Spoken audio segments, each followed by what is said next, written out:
Welcome to the 2023 Dexcom Investor Day. As a reminder, this presentation contains forward-looking statements. Please note our safe harbor statement included here, as well as our filings with the Securities and Exchange Commission. Please welcome to the stage, Kevin Sayer.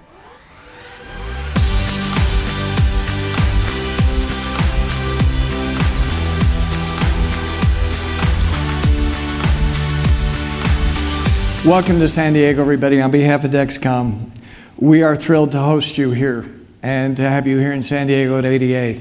It's been 5 years since I got up on stage in front of you as an investor group. We had a virtual meeting in the middle, so it's even more fun for me now. We have more exciting things happening at this show than we've had at any show in the past, and you'll hear great things today. You'll see great things over there that we don't even have to tell you. Our agenda for today, I'll start off. I'll be followed by the longest tenured member of our team, Jake Leach, our Chief Operating Officer. Then our newest member of our team, our Chief Commercial Officer, Terry Lawver. She's all of 6 months into the job and been thrown into the fire numerous times since she started. And then the one you know best, Jeremy, and then I'll come back up and wrap things up. There's a lot of detail we're going to cover over the next couple of hours. But if we had to summarize the three key takeaways, this is what they would be. First, Dexcom access to our CGM, market access to our CGM is expanding faster than ever. Most of you are aware of the recent coverage decisions by CMS to cover CGM for people on insulin with type 2 diabetes on basal insulin only. That just went into effect. And that is what we believe the single largest expansion in coverage in the CGM category ever. We're going to provide you with some incremental updates that show ever since this Medicare policy has changed, that coverage has expanded to a far greater degree. We're also excited to preview a new product for you today for the first time. For years now, I've been telling you that the Dexcom story is going to include different experiences to meet the tailored need of individual customer segments. And today you'll see an example of this vision brought to reality. Terry's going to talk a little bit about that initial product, and we are very excited to be progressing towards its launch. And finally, our current 2025 LRP is only about halfway there, but we're in a position to be updating those numbers to the upside on a positive basis because of the growth we've seen the last 2 years, our continued market expansion, and our continued share gains all over the world. Take these things, our message is very clear. Our journey is only beginning.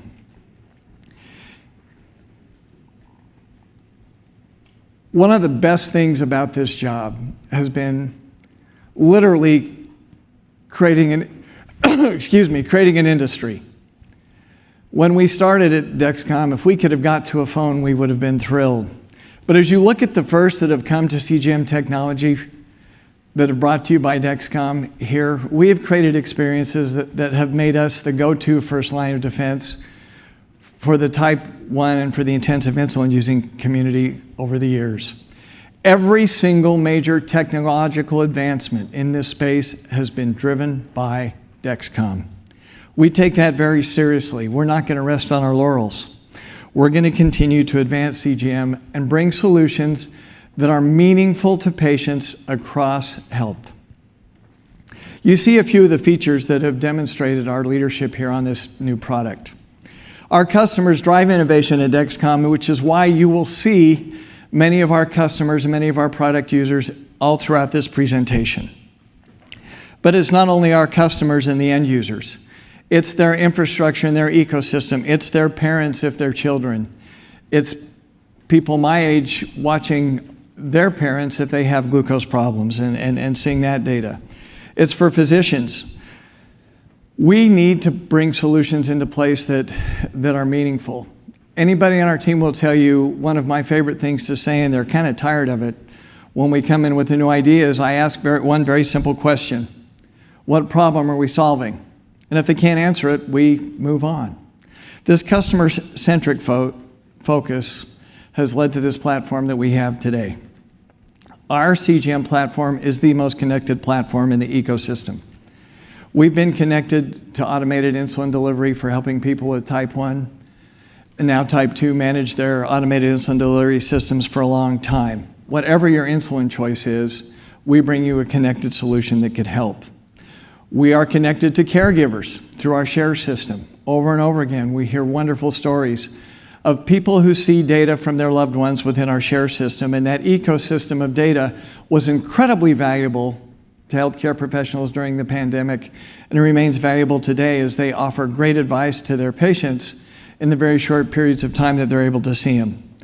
This connected platform has been very crucial as we've driven this industry, and we expect to continue to broaden our connectivity with more partnerships, more relationships than ever. We believe we can have a huge impact on global health. To give you a sense of what we believe and what we see going forward, let me show you a short video. Today, there are countless advancements designed to help people live longer, healthier lives. But too many of us struggle to realize that potential. Despite all this technology, people still suffer from preventable chronic diseases. We believe Dexcom can change that. We have the tools to usher in a revolution of better health, not just for people with diabetes, but for everyone. Every day, Dexcom gives millions of people around the world with diabetes insight that gives them the power to live free of worry and guesswork, the power to take back control over their lives. When I was introduced to the CGM, it really took a huge weight off my shoulders. It was like a breath of fresh air. It just reminded me of, living freely again. Dexcom has transformed possibilities for people with type 1 diabetes. What was once a grim diagnosis is now something people can confidently manage for long, fruitful lives. Dexcom CGM is at the center of that shift. Now it's time for us to bring this revolution to everyone with diabetes around the world. Globally, over 400 million people have type 2 diabetes.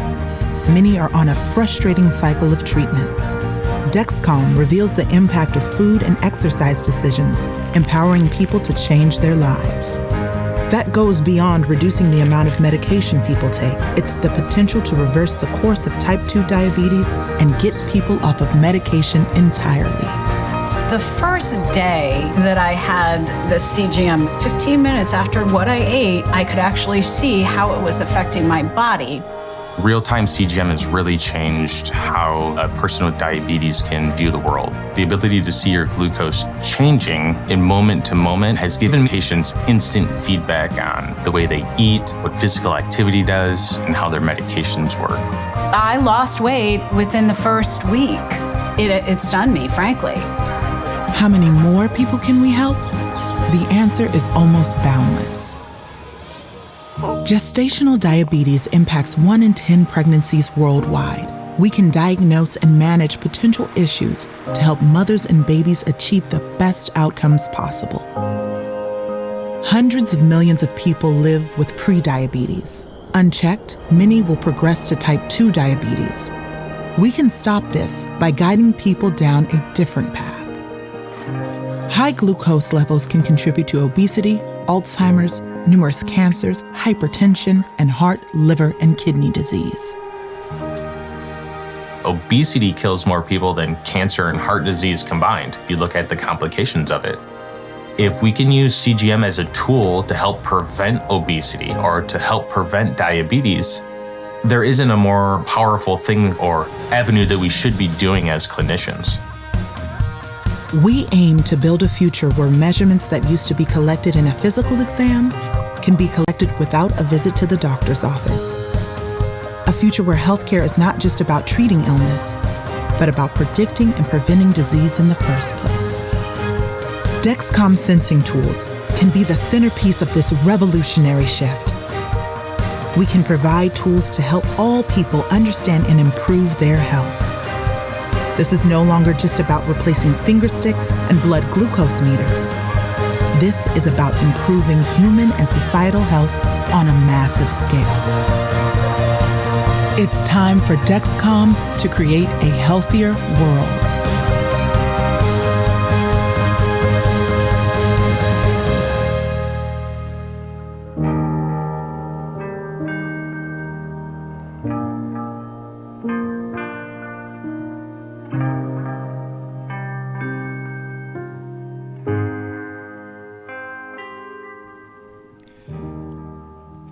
As we listen to our customer base, we understand their needs vary.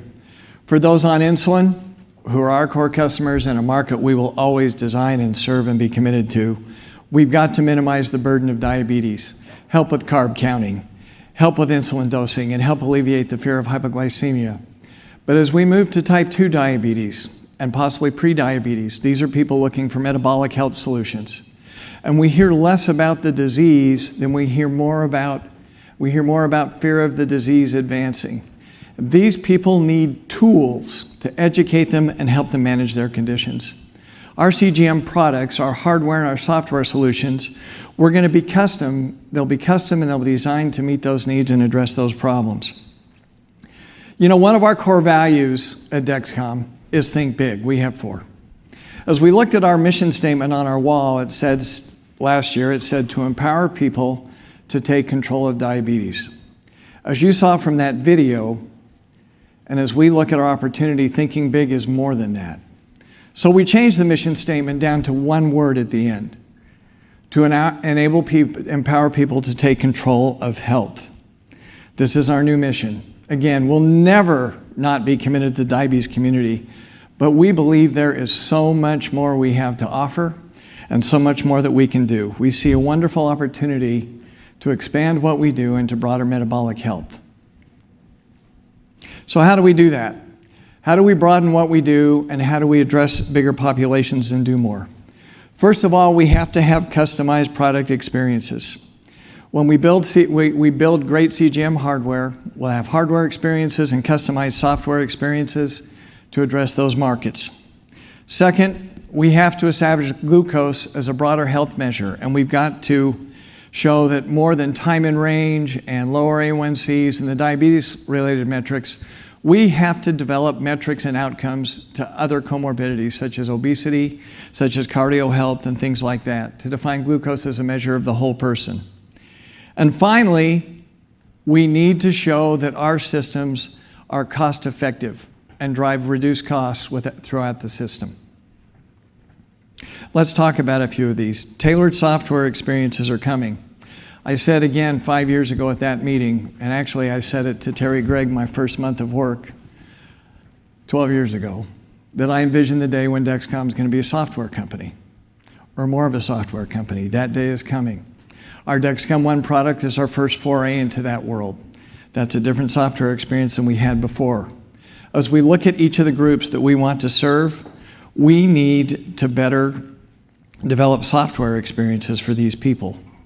Our insulin patients, again, AID connectivity, alerts, alarms, things that help them with what they do. For expecting mothers in gestational diabetes, they manage glucose to a much tighter range. What is the proper experience for that group? For people with type 2 not on insulin, for health and wellness, the solution is really driving the right behaviors and educating them on what's going on. For example, what happens on a day when I don't take my meds? What happens on a day when I exercise? Things of that nature. And finally, for the hospital and inpatient care, our accuracy and our connectivity will position us very well in that marketplace over time. As we tailor our software needs, we need to highlight the importance of glucose all throughout the body, that it does more than just measure blood sugar and deal with diabetes. There are several studies over at the show that are going to demonstrate that. One of the things that I'll highlight here is we went through some clinical data of a lot of our type 2 intensive insulin using patients who are on CGM, and saw that there was significant weight loss within this user group. It's on basal insulin, I'm sorry, not intensive, but the basal insulin users, significant weight loss demonstrated over a long period of time. CGM helps tremendously, and we need to demonstrate outcomes of that nature.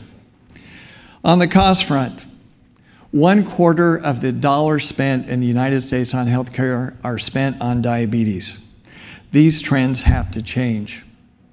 The only way to change those trends is to give people information that can make their health better and make them do better. Let's show you some examples of how Dexcom is doing just that. If we look at the 2017 cost data, 94% of dollars in diabetes care are spent in 3 areas: inpatient care, outpatient visits, and prescription medications. If we want to be a part of this solution, we got to address these costs. We did look at a large subsection of our G6 users in type 2 on intensive insulin. Got my studies mixed up a little bit there before. We saw a 50% reduction in inpatient visits after they went on Dexcom CGM. When we provide data to people to make better healthcare decisions, they get healthier. And so doctor visits go down. And we've seen this happen over and over and over again. That's why the payer community is willing to pay for CGM, because they know over time, we believe, that this reduces costs within the system. We have a long runway in the US. People ask us, how much more can you grow in the US? There are 7 million people on insulin in the US, and you can see it is not overly penetrated yet. 28 million non-insulin using people with type 2 diabetes. The recent CMS decision expanded coverage beyond just basal insulin use to people with type 2 diabetes who experience severe hypoglycemic events. We'll talk more about that in a minute later, but that expands our addressable market tremendously. We'll drive reimbursement in these other segments like we have in the ones on the top to eventually get CGM access to this entire population. Internationally, we continue to have great success. We've expanded our international markets really through 4 things here that are listed on this slide. We've increased reimbursement by providing tremendous outcome data that have convinced these reimbursement agencies to cover us. We've greatly expanded our direct sales presence, in some countries just building it on our own, in other countries acquiring distributors who have that infrastructure in place for us. We've entered new geographies, and we've formed some very good strategic relationships that will help us build infrastructure and go to more markets. We've also introduced a product portfolio or tiered product approach in international markets. We learned that there are markets where we were not able to play or able to compete based upon our product configuration and our pricing models. We have our Dexcom ONE product and our Dexcom G Series product, and again, Terry will talk more about that later and how we factor this tiered product system into our international answer. Finally, I'll talk about patient stories.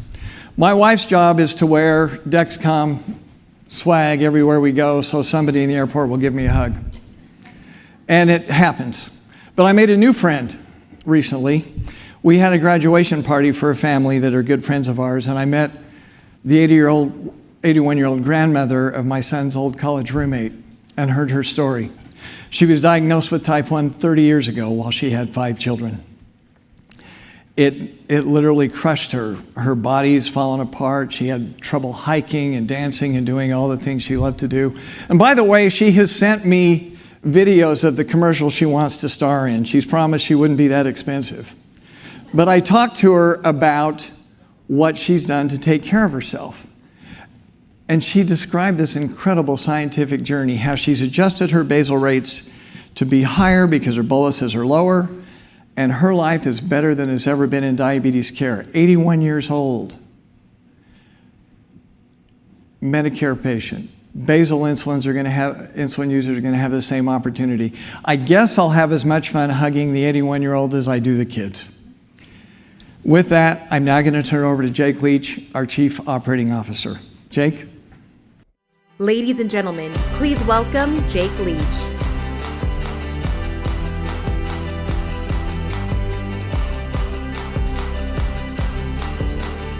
All right, thank you, Kevin, and good afternoon, everyone. It's an absolute pleasure to be here with you today. As Kevin mentioned, I've been a part of the Dexcom team for nearly 20 years now, and one of the things that I hope you walk away from today with is a clear sense of why I and many people at Dexcom have chosen to spend the majority of our careers at this incredible company. At Dexcom, we have a very unique technology that can serve many customers around the globe and drive better health. It's a remarkable opportunity, and it's something that I get excited about every day. Now, that opportunity also represents a huge responsibility. We need to develop products that really meet customer needs, that help them create better outcomes, as well as as those customers experience these products, we need to be able to build them at scale. They need to meet the quality standards, all the things that our customers expect from us. We must deliver on that. So my goal today is to give you a glimpse of how we've created the best performing CGM on the market and how we're going to continue to drive new innovation at scale to solve a global health problem. So as we think about advancing our best-in-class technologies, we think about 4 simple things. Products need to be very simple to use, and they must have a very engaging user experience. Kevin mentioned that we listen to our customers, we put them at the forefront of everything we design. That's never going to change. The second thing we look at is building on the legacy of Dexcom's premium performance. We don't believe in a world where sensor accuracy is good enough. We believe that premium performance and accuracy is a competitive advantage no matter which population you're serving, whether it's insulin users, type 2, non-insulin users, or even a broader health and wellness market. Third, we need to show that these products develop outcomes that really do matter, health outcomes as well as economic outcomes. Today, I'm going to give you a glimpse of quite a bit of data that shows how we think about these outcomes and how we're driving to expand them. And fourth, the products have to be scalable. That means we need to be able to build hundreds of millions of sensors a year at top quality levels, but we also have to be able to iterate on our software platforms quickly and deploy those across our growing user base around the globe. At Dexcom, we're well positioned to do this. So, listening to customers, user needs vary. You can see the whole spectrum here across diabetes. Type 1 users, we're trying to help them manage the burden of diabetes, dosing insulin, fear of hypoglycemia, helping mitigate that. Type 2 users, it's more about metabolic health, helping them, giving them knowledge and tools that can help them live healthier so that their disease doesn't progress. Our CGM systems need to address these different user needs, and we're going to do it with differentiated software. So we've combined a tremendous amount of user feedback into our latest generation system, the G7. We feel that the G7 has established a new standard in this industry.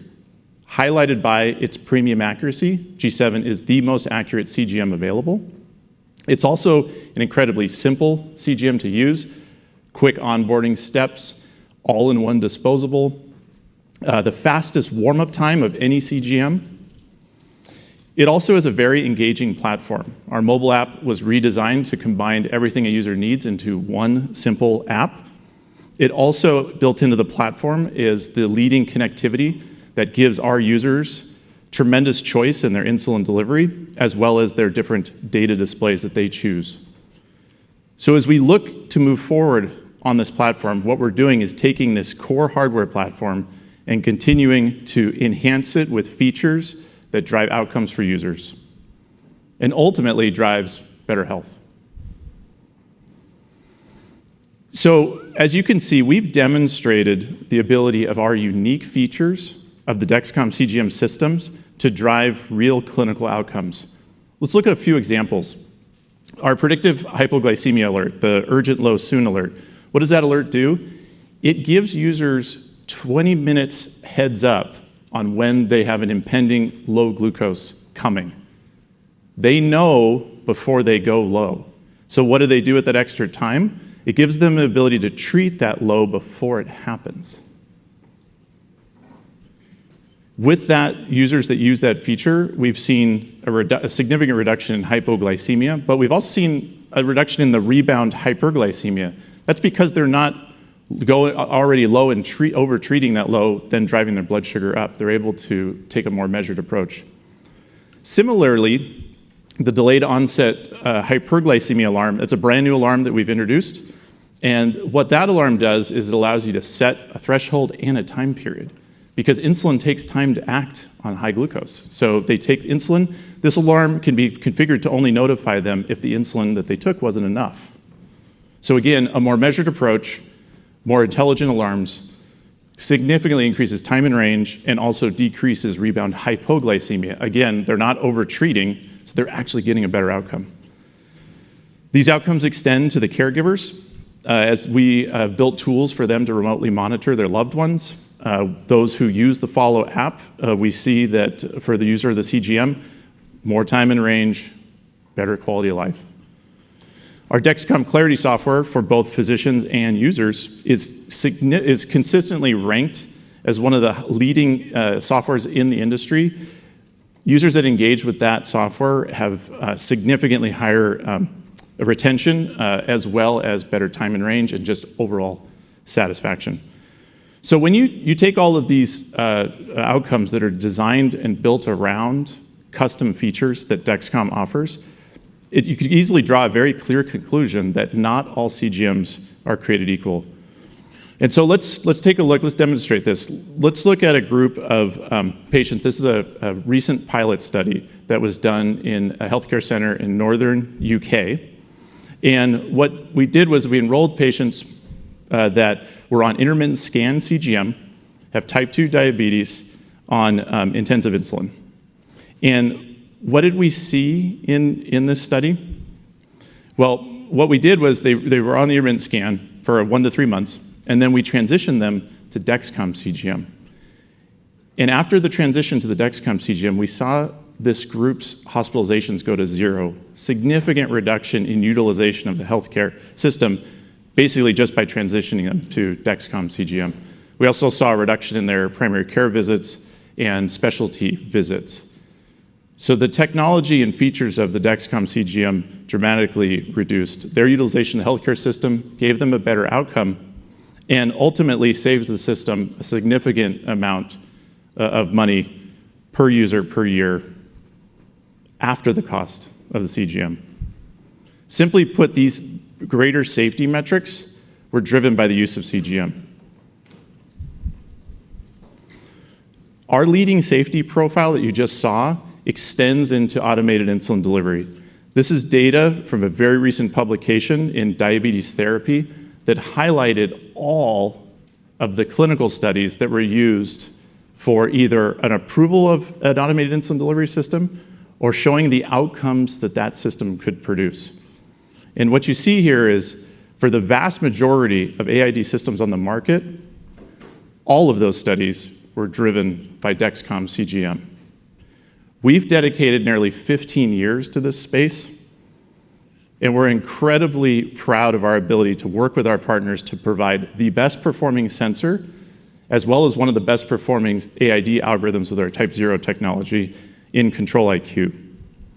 This produces some of the most loyal and satisfied customers, our entire customer base, those on the AID systems. By leading this category, Dexcom has already powered more than 1.1 million patient years of AID, and that number increases every day. This is simply a safety profile that can't be matched. And as we continue to think about hypoglycemia, there is no more documented need in diabetes than hypoglycemia. So to give you a sense of the magnitude of the issue, this is the COACH study that we ran, which we believe is the largest controlled observational CGM outcome study ever run. And what it was a large group of subjects, over 500, that were initially started with finger sticks, and they were tracked for a period of time where they're on finger sticks, and then they were all transitioned to CGM.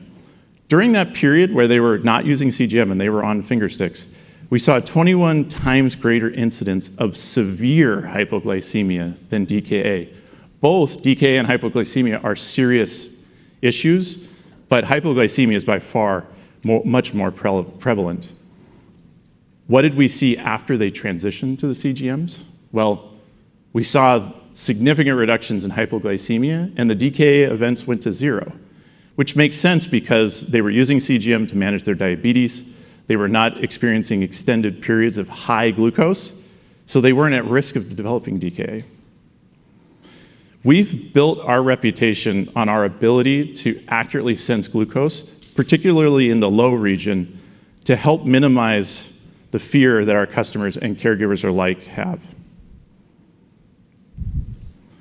In fact, we're so confident in the ability of Dexcom CGM to address the core challenges of hypoglycemia that we ran a very unique study. It was called the HypoDE study. And what this was we enrolled patients who are at high risk of hypoglycemia. Most clinical studies in the CGM area exclude people who have hypoglycemia unawareness. But in this study, we took an absolute opposite approach. We only enrolled people who were either hypoglycemic unaware, so they can't sense that their glucose is low, or they had just had a very significant hypo event. Once these patients started using CGM, we saw a 72% reduction in their hypoglycemic events, major impact to their outcome.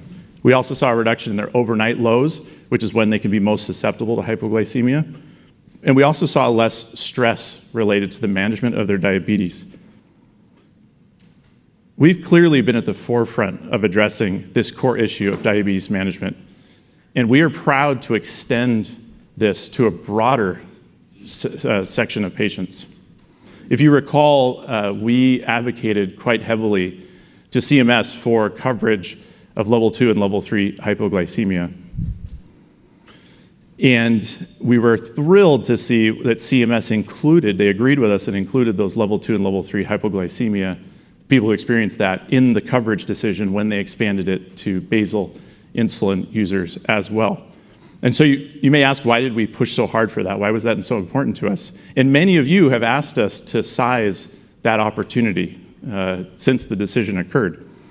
And so I think, as you're going to see on the next slide, you're going to see why we think this is so important. Problematic hypoglycemia is a major concern in type 2 diabetes, even for those that are not on insulin.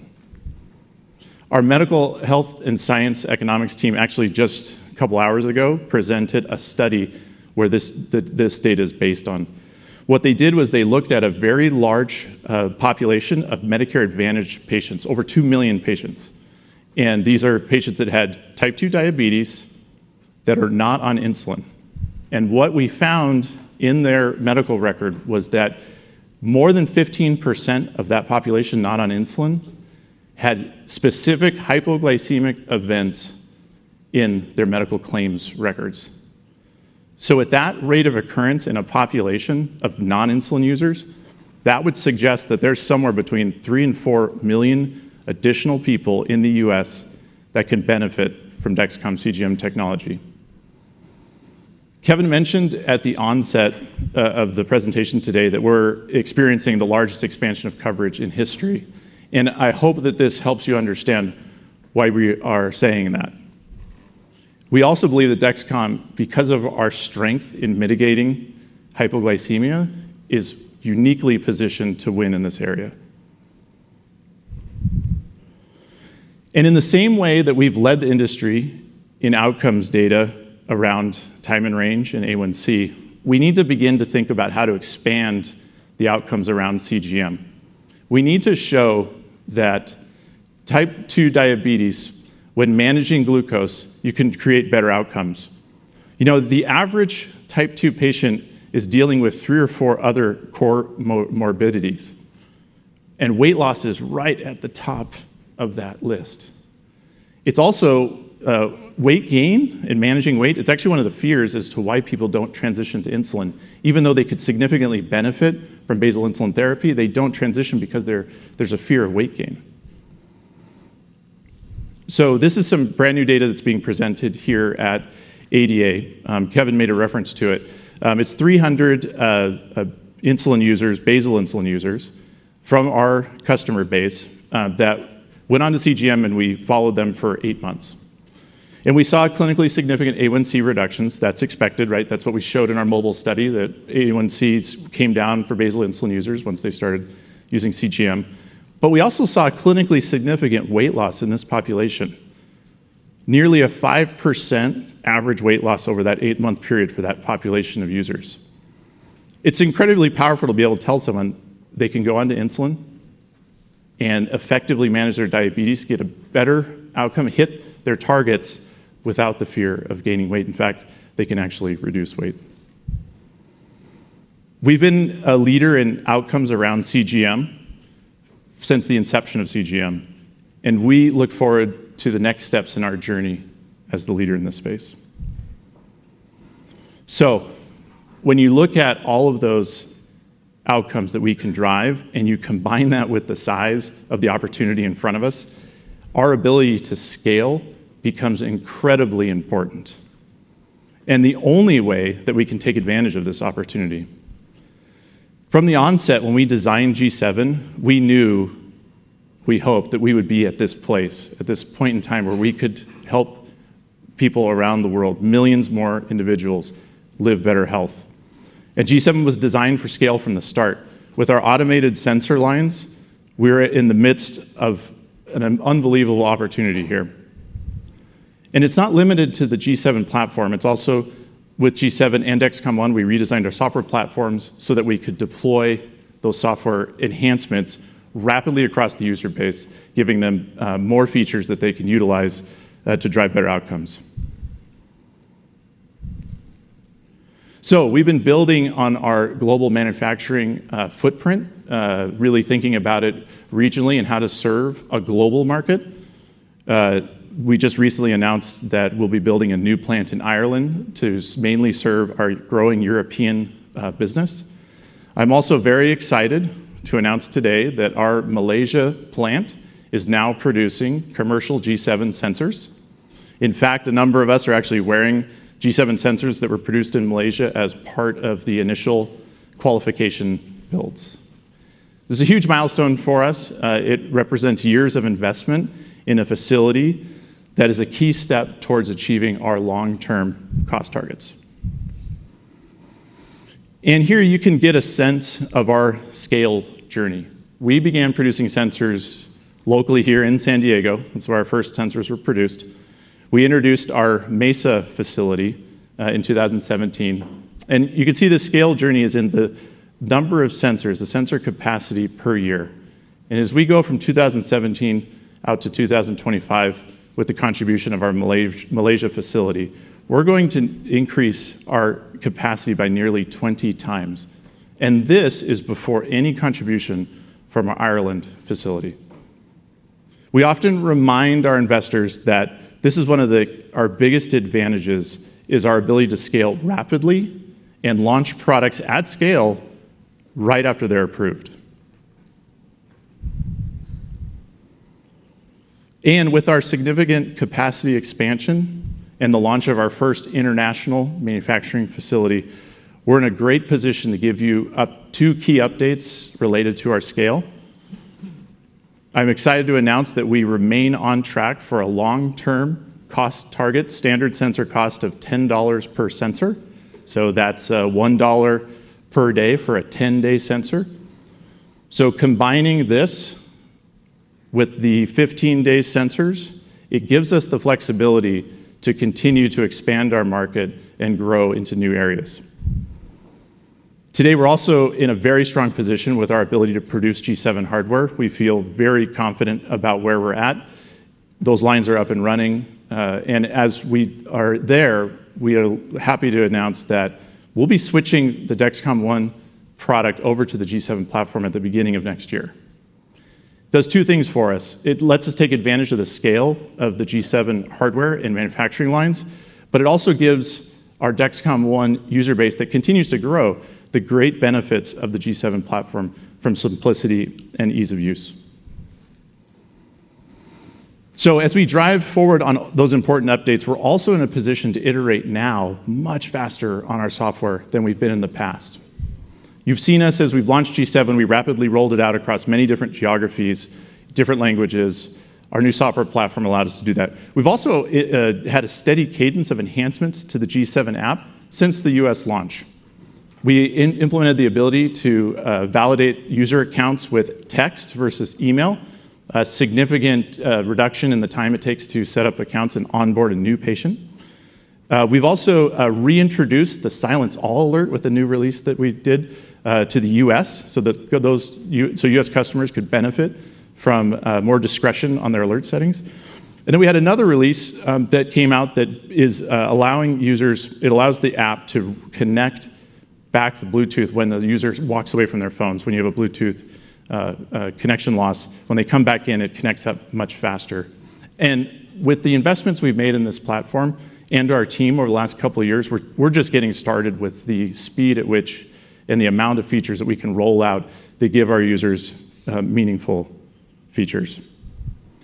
And speaking of users, I'd like to share a story of one of our Dexcom warriors who's doing incredible things on his own while wearing CGM. Everyone, please meet Pietro Marsala. When I was growing up, I determined that I wanted to be a pilot from a young age. Looking up at the sky and seeing airplanes fly overhead. I'm Pietro Marsala. I'm a commercial airline pilot, and I'm also a Dexcom warrior. After high school, I decided that I really wanted to start taking flying lessons and pursue my dreams of becoming a professional pilot. It wasn't until about January of 2012 is where diabetes came calling, unfortunately, and derailed my career. I was diagnosed with type 1 diabetes, which then led me to Dexcom. I was able to convince the FAA that this was something that was possible and safe to do based on the data that I was able to provide from my Clarity reports.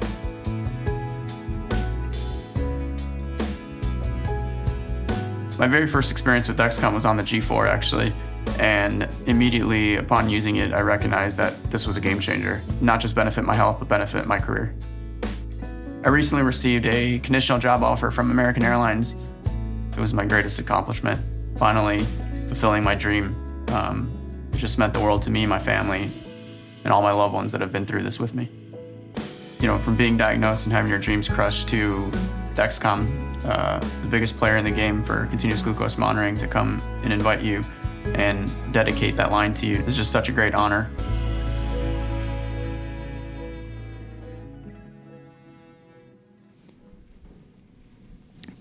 Being a pioneer in this space is not just about Dexcom, it extends to our users who, through the use of CGM, are trailblazing new areas and ensuring that people with diabetes are represented in all facets of life.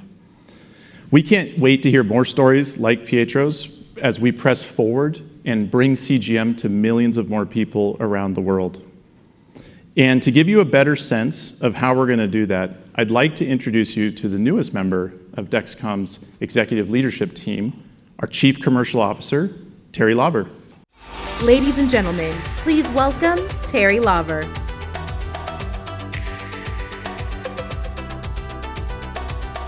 Good afternoon. I'm thrilled to be here today as the newest member of Dexcom's leadership team. And for many of you who I haven't met yet, I look forward to connecting throughout our events today.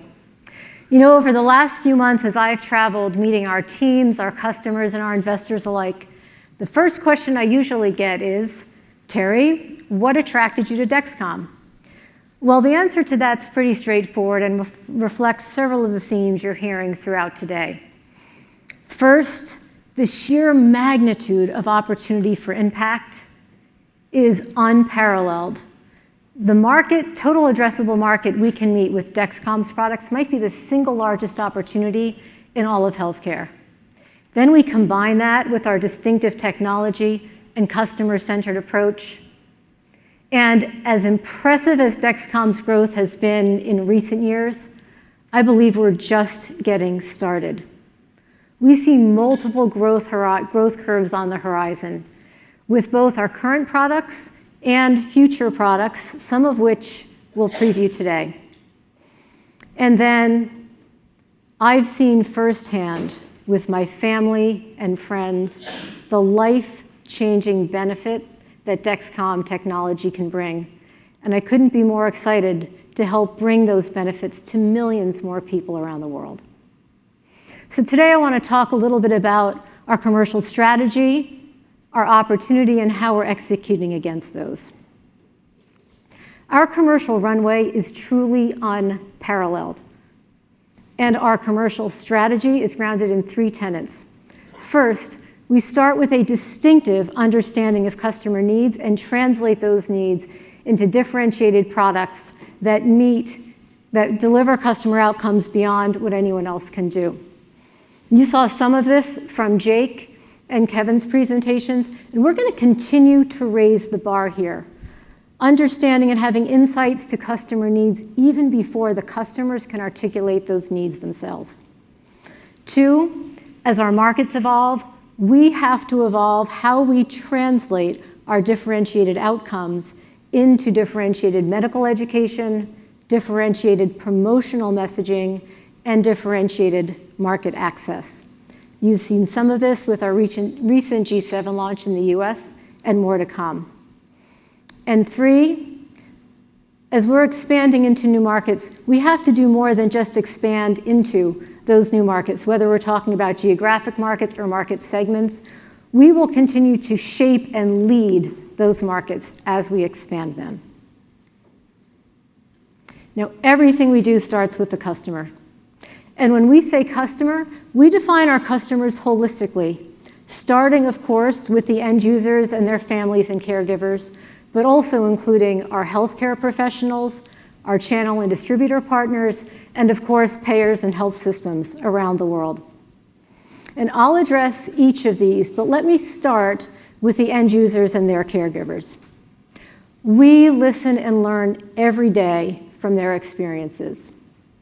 And through our Dexcom Warrior program, we empower their voices as Dexcom ambassadors with the diabetes community. You know, we started with 35 Dexcom Warriors back in 2015, and today I'm proud to say we have more than 20,000 people who have raised their hands and raised their voices to advocate for Dexcom and those we serve.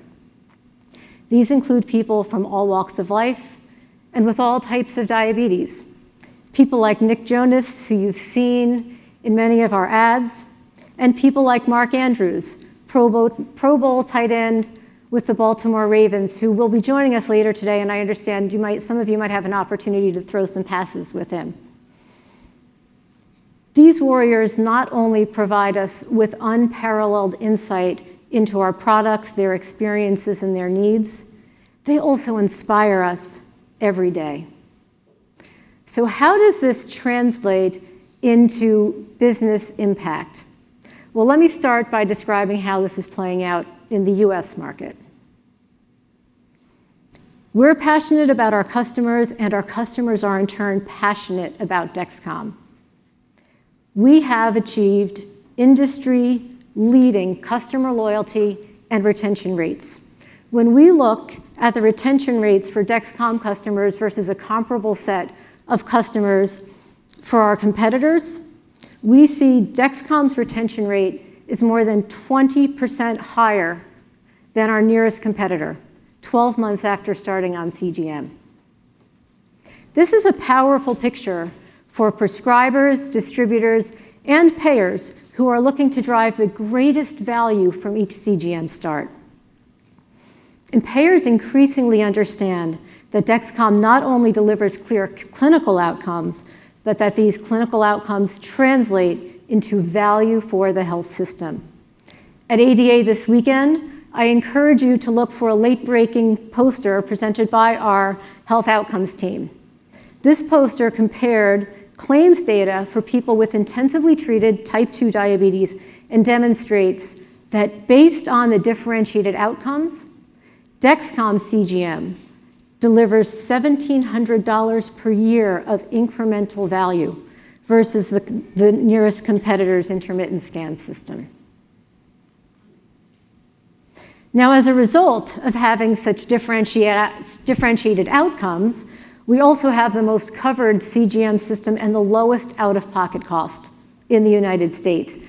Here you see the pharmacy channel cost for Dexcom CGM versus our nearest competitor. Dexcom's most common out-of-pocket copay at the pharmacy is $0. And for the majority of claims, Dexcom out-of-pocket copay is less than $20. Now compare that to our nearest competitor, for which the most common out-of-pocket copay is between $80 and $90, and in the majority of claims, the copay is $70 or more. Now that's for the commercial coverage in the pharmacy channel. And as we know, for the Medicare channel, Medicare coverage is consistent across all competitors. So overall, Dexcom's out-of-pocket cost, lower copay, along with the value creation for the healthcare system, is a significant competitive advantage. And we have an opportunity to communicate this more clearly and consistently, and we'll be doing so starting this weekend at ADA. In addition to successfully advocating with payers and extending coverage, we've also strengthened our partnerships with the channel to prescribe more choice for our customers and for both healthcare professionals and end users. In the US, our products are available through both the pharmacy and DME channels. Now, the majority of our volume runs through the pharmacy channel, where clinicians appreciate the prescribing simplicity, and of course, for their end users, they're very familiar with the retail infrastructure. But we also work to maintain strong relationships with our DME distributor partners, who provide great service to our customers. Many of these DME providers have a strong track record of serving the diabetes community, and they can offer an efficient path for distributing diabetes supplies that works really well for many of our customers. Now let me address the prescribing healthcare professionals. In 2021, we nearly doubled our US field sales force, enabling us to call on significantly more primary care prescribers. And as you see here, now more than half of our prescriptions come from primary care. And we've expanded our presence in primary care while maintaining our coverage and leadership position in the endocrinology offices. As a sign of our continued field sales productivity and effectiveness, our rate of new patients per sales territory year-to-date in 2023 is nearly 30% greater than same time last year. So while Dexcom has made significant progress in shaping and leading the US market, the runway ahead may be even more significant. Among the 4.2 million people treated with intensive insulin therapy, which has been the source of our historical growth, and as you see the second and third rows here, CGM remains less than 50% penetrated. Growth in this segment continues to show steady momentum toward that 80% penetration level that we expect. Then if we look at the next two rows, 6 to 7 million people on basal insulin and with problematic hypoglycemia risk, where Medicare coverage just opened up 2 months ago and current CGM penetration is still under 7%. This growth runway is set to continue for a long time. In sum, we have reimbursement today for more than 6 million people in the US who are not yet on CGM. To put that in perspective, there's coverage in place today that could allow us to more than quadruple our US customer base. And that's before we begin to talk about the population of those not on insulin and without hypoglycemia risk. Now, I just went through some of those segments. Let me dive a little bit deeper into a couple of those. Let me start with our core intensive insulin population, where we expect to maintain our leadership position. Now, many of you will ask about the impact of competition in the AID-connected CGM space. As Jake described, AID is in our DNA. We understand the level of confidence prescribers and users need to have in the accuracy, safety, and reliability of an AID-connected CGM.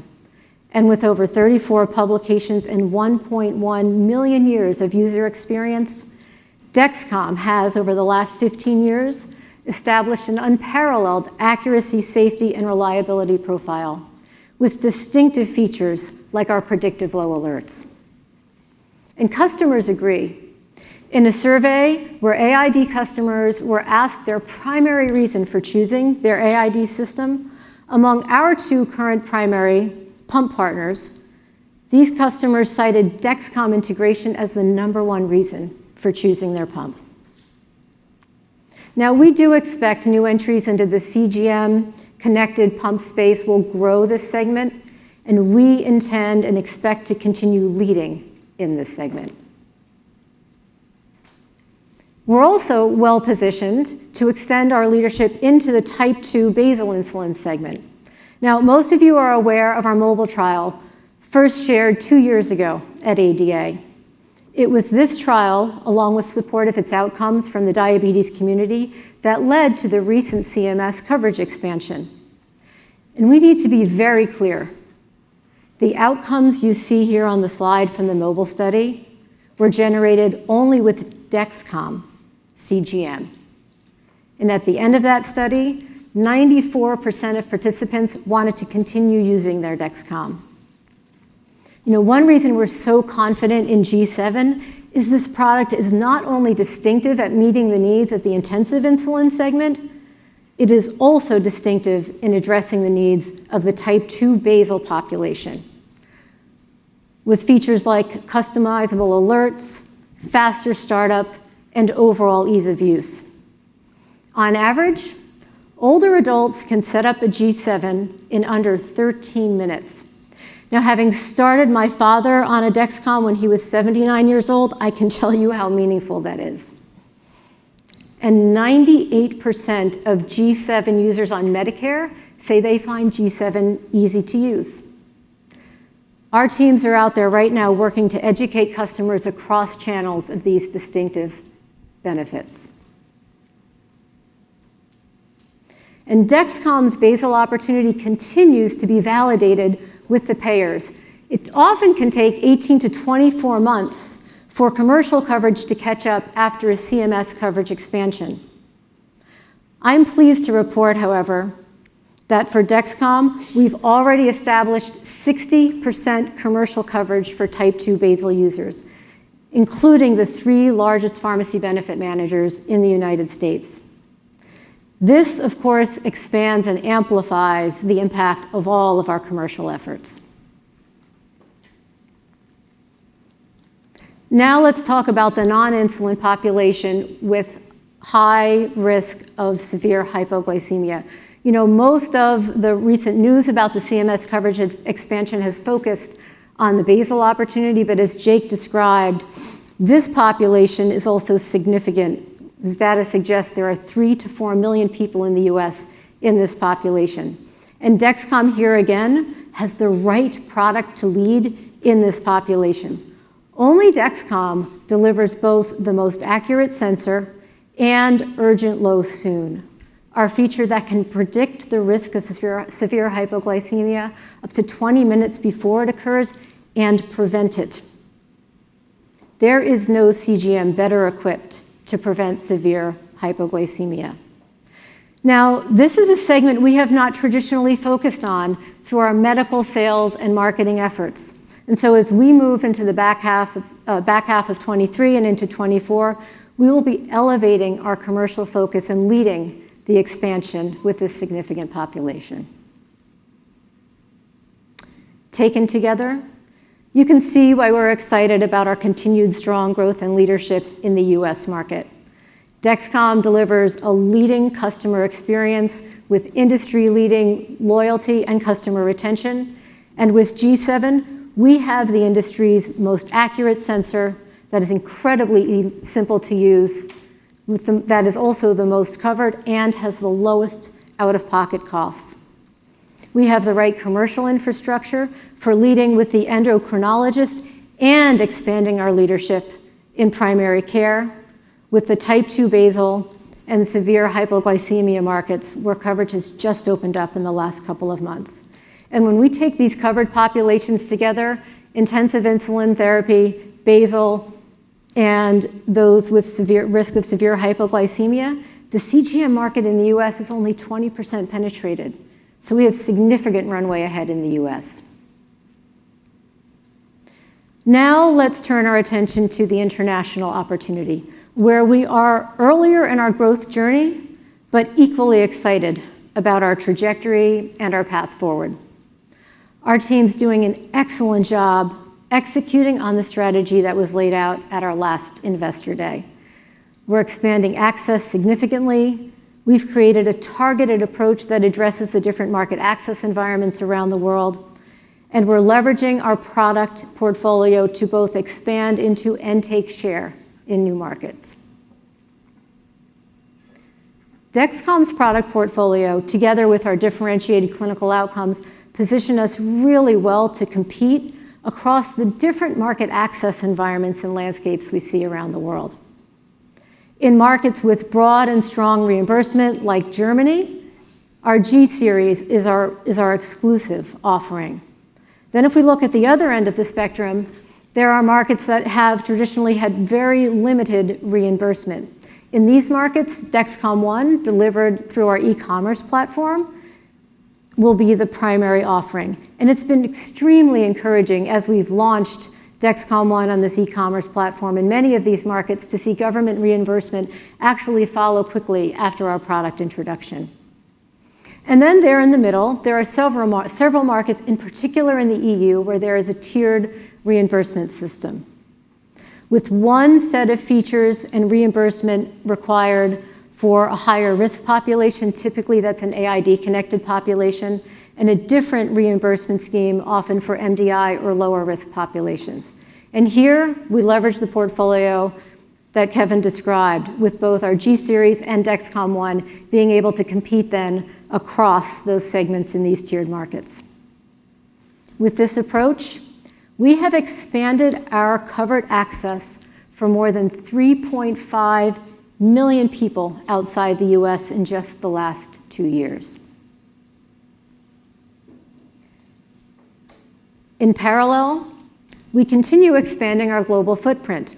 In 2020, we described our strategy to actively convert markets to direct operations, and we've delivered on that strategy, going direct in 8 new countries since our last Investor Day. And going forward, we expect to continue expanding our direct presence.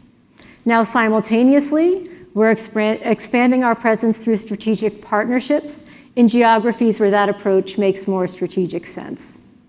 One recent example is our partnership with Roche, where we're leveraging their commercial presence in Italy to introduce Dexcom ONE to the MDI population there. And today, we're excited to share that through our Roche partnership, we're entering Latin America, with Dexcom ONE now available in Argentina. Now, while still early, we're already seeing this international strategy paying off, with consistent, strong double-digit growth rates in our international markets and continued share gains. And we're confident this momentum will continue. We anticipate our international revenue will grow to 30% of our total revenue by 2025, and that's against the backdrop of strong double-digit US growth as well. So we feel really good about how we're positioned for continued worldwide growth with our current portfolio, but we know even that's not enough. And we expect you all to be asking the big question, what's next? So to answer that question, let me go back to an earlier slide where we shared the target addressable market and CGM penetration across different market segments. And you'll recall from that slide, at the bottom was a bar that demonstrated that there are over 25 million people in the US with type 2 diabetes who are not on insulin and not at risk of severe hypoglycemia. We see a significant unmet need for continuous glucose sensing in this broader market. And we're taking a multifaceted approach to addressing these needs, leveraging digital health partnerships, pursuing reimbursement, and building a software package that is customized to this population. But before I say more, let's hear from a leading clinician, Dr. Thomas Grace, about the need and opportunity for CGM in this broader population. Hello, my name's Dr. Thomas Grace. I'm a family medicine doctor practicing in a clinic in Findlay, Ohio. I'm here today to explain to you why I feel that CGM is so important in the lives of my patients with diabetes. I myself have type 1 diabetes, diagnosed at the age of 3. I jokingly say that I live it, eat it, breathe it, sleep it, teach it, and preach it. And in my clinic, I've been heavily using CGM for the last 6 years. I started a diabetes clinic because there was need in my local community. And I saw right away, right around this time that Dexcom G6 came out, that this was a tool that we should be using in our patients, not just our patients that had insurance coverage, but everybody. Continuous glucose monitoring allows my patients to make changes that they wouldn't otherwise be privy to see. When they use this tool, they're able to watch their glucose readings intimately. But more importantly, my patients with type 2 are able to make behavior changes that help them in the long run. I feel it's more important than any medication that I can give patients, and that's why more than 90% of the patients in my clinic are using this technology. I am passionate about CGM because I've seen how much it can help my patients with diabetes, both type 1 and type 2. I'm so passionate about it that I'm on vacation recording this video.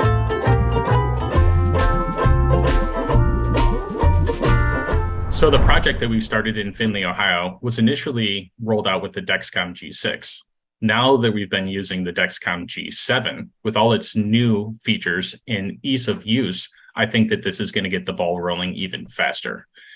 Patients have been coming back to the clinic after using the Dexcom G7, enamored with all the changes that have been made. And really, it's the ease of use and the more access to data. Clarity is now built in right into the receiver or into the app, and patients are able to find their data much easier now. And they're looking back and making those changes that they could have missed before. I'm excited about Dexcom G7 and how it's going to change the space of diabetes, especially in my patients with type 2. A few years ago at the big academic conferences that I used to present at, I would joke with people and say, hey, I'm glad you guys are at this talk. CGM is coming and you're early. I'm now excited to say CGM is here. You're behind the times as a practitioner if you're not using this technology. Not only using this, you should be using this first. We should rewrite the way we think about using CGM in diabetes. It should be the first and most important thing to give to patients. We can think of all the different medications and the untoward side effects that they have. The side effect of CGM is better glucose readings and a healthier lifestyle. We always enjoy hearing from Dr. Grace. Now, in addition to the data that you'll see from him at ADA, is an abstract demonstrating that Dexcom CGM leads to meaningful improvements in glycemic control in a real-world study of more than 7,200 patients with type 2 diabetes who are not on insulin. And we hear from these customers and their healthcare providers every day that their needs are distinct from those who are on insulin therapy. These customers want personal insights to optimize their nutrition and exercise routines, and they want those insights without the burden of unnecessary alarms and alerts throughout the day. This population is highly motivated. They deeply fear progressing to injectable therapies and to insulin. And while this population is generally treated in the primary care office, they are more likely to make their own decision about a CGM or a glucose sensing product. Fundamentally, this population wants to feel empowered to take control of their health. And so today, we are announcing our plans to introduce a product designed specifically for people who are not on insulin and not at risk for severe hypoglycemia. Our first generation non-insulin product will leverage our G7 hardware platform, but will launch with customer software specifically designed for the needs of this population. This will be a 15-day system, leveraging recent advancements from our team that strengthen our system survivability. And this product will launch with a cash pay option to enable early and broad access as we build the case with payers for broader coverage. We're on track to introduce this first generation non-insulin product in 2024. So stay tuned for more details. In closing, it all comes back to this: it's our customers.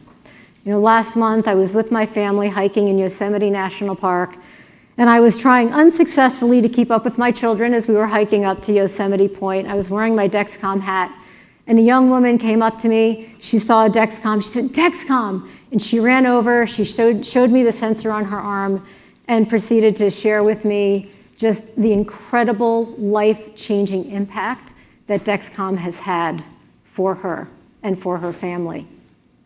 And this has happened multiple times, even in just my few months here at Dexcom. When this happens, these aren't just friendly people coming up to make polite conversation. These people are our heroes. They are our inspiration. They are the reason why our teams around the world work with such dedication every day to deliver on our commitments, both today and into the future. And this is a future I couldn't be more excited to help shape. Thank you for your attention this afternoon, and now it's my pleasure to turn the stage over to Jeremy. Ladies and gentlemen, please welcome Jeremy Sylvain.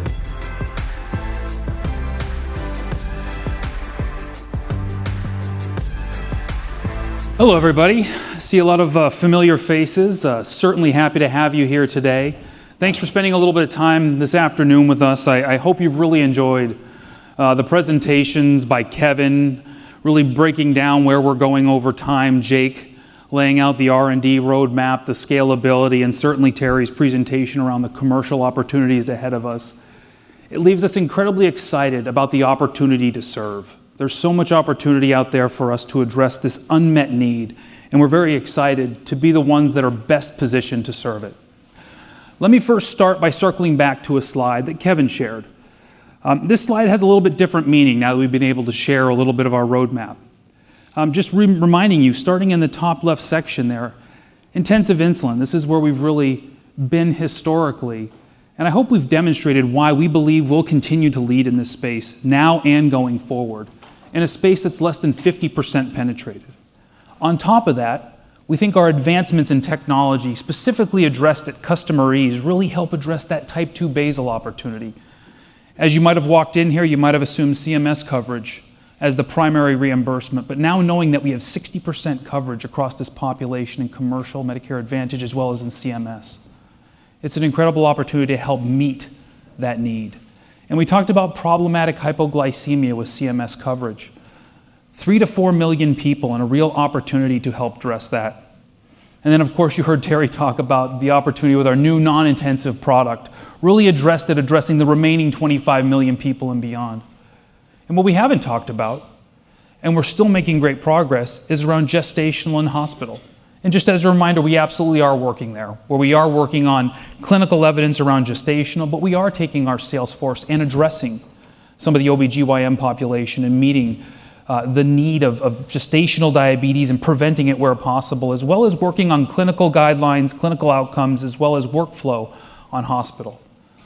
So an incredible position going forward, but I'm here to talk about operational efficiency. We haven't talked about that yet, and I want to share a little bit with you about where we're going. We have a really incredible track record of efficient growth. Most of us will talk here about the revenue CAGR over the past 5 years, 32% revenue CAGR, certainly impressive and a great organic growth opportunity. But over that same period, we've improved our operating margin by over 2,200 basis points. And just to put that in the context of a 2023 expectation, that'd be about a $750 million increase to operating margin this year alone based on all the work we've put in over the past years. Maybe even as impressive, as we've built out our facilities. Jake took you through what we've been doing in Malaysia, 1 million square feet, able to build hundreds and hundreds of millions of sensors, significant investment in the business, and yet our free cash flow has grown at twice the rate of revenue over that period.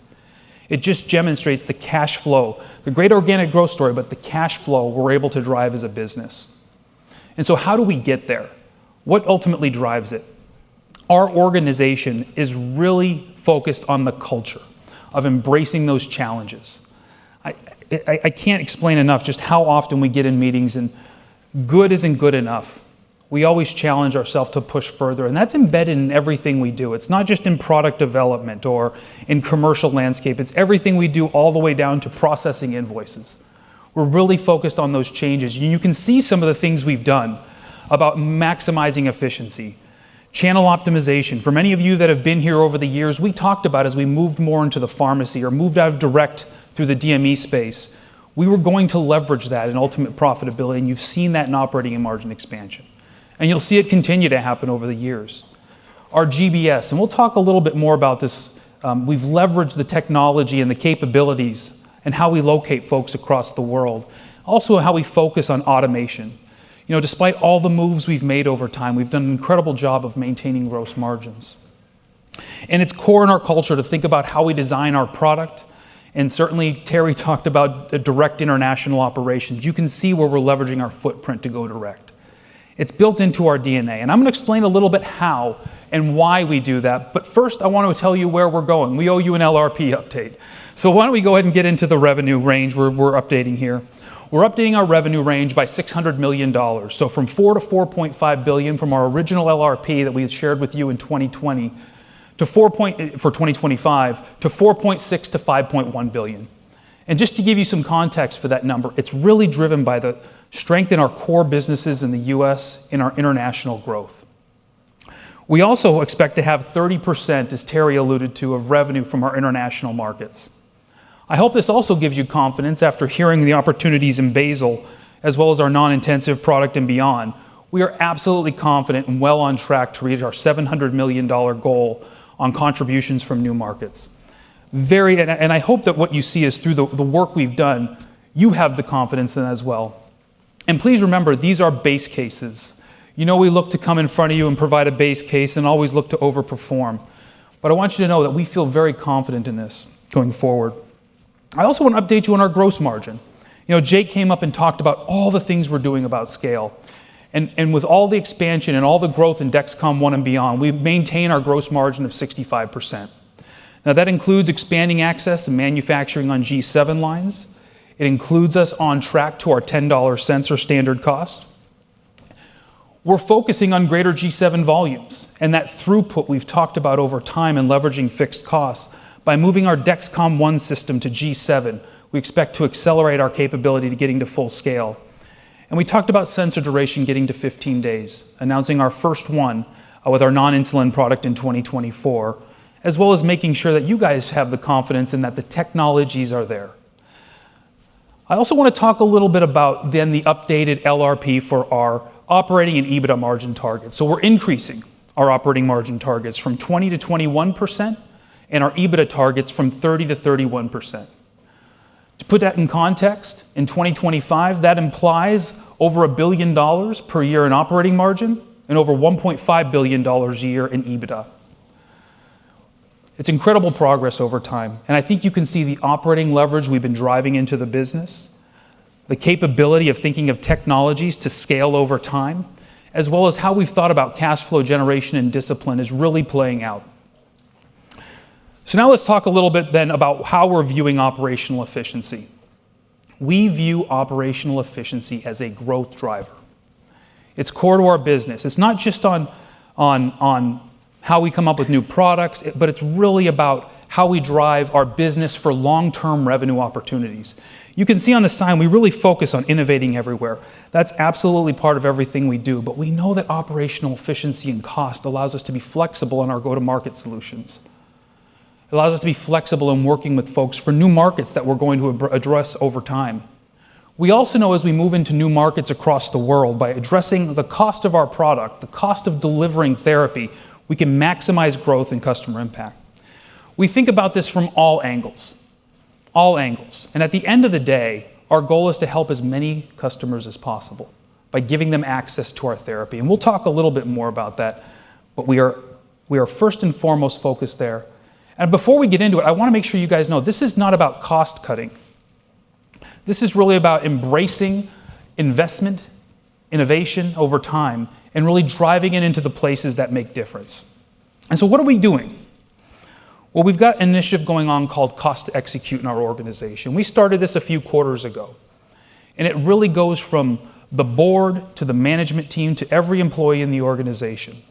Every employee, every process, every effort is all part of this cost to execute performance, whether it's manufacturing, developing new product, acquiring new customers, serving folks, supporting folks. And each of these work streams will continue to take place over years, over a long-term target to help drive our strategy, to help drive profitability back to the organization, to help drive cost out of our product, and ultimately to help drive our ability to meet more customer need. And you'll see us focus on this over time. And I'm going to dig into a few of these in a second. But remember, this is a backdrop culturally of where we're going. And so to think about that, let's talk a little bit about one of these, cost to manufacture. Some of these you'll know about. For some of these, we may have made mugs that say this, so every day we think about it as we drink from them. That'd be 15-day wear. These are the important things to us that drive us over time. And so as you think about 15-day wear, it is absolutely important. Our manufacturing and our R&D teams are highly focused on this. But we're also focused on other things, like fully automated lines. As an organization, we created a new line called the Fast Line for our G7 production. That wasn't fast enough. So we made a faster line, and we called it Faster. Not the most creative name, but the team, that's not what we're there for. We're for efficiency and driving capabilities. Jake talked about our manufacturing footprint. We're optimizing our manufacturing footprint over time. We're launching, obviously, in Malaysia. We're all Malaysian G7 sensors right now. But we also have Ireland as well, and we'll continue to mix and match as needed to help serve the globe on a more efficient perspective. We're traveling the world, finding new suppliers, making sure we find the right suppliers with the right efficiency, and we consistently balance insourcing with outsourcing. A great example is our G6 transmitter. We were able to make that for about half the cost we originally did by identifying where we sourced, how we sourced, and how we make it. When you give our team time with these products, they do incredible things. We're also another deep dive in one of these is called cost to support. Sean Christensen, many of you know him, leads this charge. And back in 2018, the end of 2018, the start of 2019, on one hand, you could count the amount of people we had in our GBS location. And at that time, we were in Manila. Today, we have over 15% of our workforce in these GBS locations, and that'll exceed 20% by the end of the year. This is cultural. It's driven in everything we do and how we focus and where we invest our time and effort. We've put in RPA and AI into our business to date. We've saved hundreds of thousands of man-hours every year with the technologies already there, with future technologies to come to help make us more efficient. As time moves on and we've changed the way we work, we continue to reevaluate facilities and IT. And our HR team, led by Sadie, our Chief Human Resources Officer, continues to look about how we develop our org design over time, knowing that how we develop our people, where those people go, and how we structure our organization is a major way to ultimately drive capability. But that's not the only area we're focused. We're also focused on areas around capital deployment and value creation opportunities. We're certainly positioning the business to maximize it. Our capital deployment priorities, we are investing where the ROI is there. And when it's not there, there's plenty of room there. But our run rate CapEx is around $200 to $300 million. So you'll find when we get back to normal CapEx investment, that free cash flow continues to drive even further. We'll use that cash flow to look for opportunistic M&A, share buybacks, addressing dilution associated with our debt, and also funding future organic growth. We have a board member that says it's never a problem having cash and cash flow on your balance sheet when you have a growth opportunity like this. We agree. We'll also continue to look for the most optimal optimal capital structures. That will continue to be part of what we do, and our tax structure will ever get more efficient over time. You can see with our global footprint, there's opportunities to rethink about where we structure, where we locate certain things in our IP structure that drive that. And so as you think about that value deployment, I think one thing I think you can take away from this is we have set this organization up for an incredibly compelling plan for value creation. You know, when you look at Terry and going through the organic growth opportunities, they really are unparalleled. There's a massive unmet need out there that we can absolutely address. But the one thing I think we've done that really sets us apart is during this period, we've driven maximum operating leverage, despite still investing in the business. And that's just through the culture and the focus about reinvestment. And meanwhile, we're also generating significant free cash flow, either to return to investors or to reinvest in the business. and doing all the things necessary around capital structure and tax to help drive it. I hope you guys see this incredible value creation opportunity. Certainly we believe in it. We believe in the opportunity here. And I hope today we're able to demonstrate that to you. And maybe for my why story. We talk a lot about why in this organization, what drives us here. For those of you that know me, I've had people in my life who've had their lives saved by Dexcom technology. Not helped, but actually saved. So this is very personal to me, but there's a bigger issue here. We keep talking about hundreds of millions of people. There's 500 million people with diabetes in the world today. And a small fraction of those with the joy of having access to a CGM to help extend their lives, help those their loved ones, ultimately make it a better life as they move through. That's my why. It's about high time we were able to get the technology to everyone who needs it to help live the lives that they were supposed to live a life well lived. And so with that, thank you very much for your time here today. Really great to have everybody in the room. We look forward to ADA joining with all of you. I hope you've had a great time. Let me turn it back to Kevin, close down. Thank you very much. Ladies and gentlemen, please welcome back Kevin Sayer.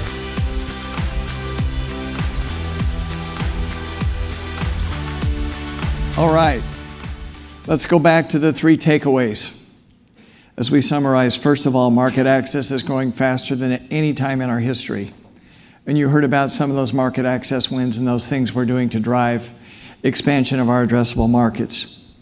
We've introduced a new product concept to you that I can't wait to get out. In fact, I can't wait to use the prototype because you guys know I wear all the experimental stuff, and I'm really excited to experience this software app when we're ready to do it. And we've given you an upgraded LRP with $700 million in additional revenue over that period that ends in 2025 with increased operating margins. What a great story. But many of you came here asking, well, what's next? What are you guys going to do next? What's coming next? Love to talk about what's next. But I think we need to start with the present. We needed to finish G7 before we could move on to what's next.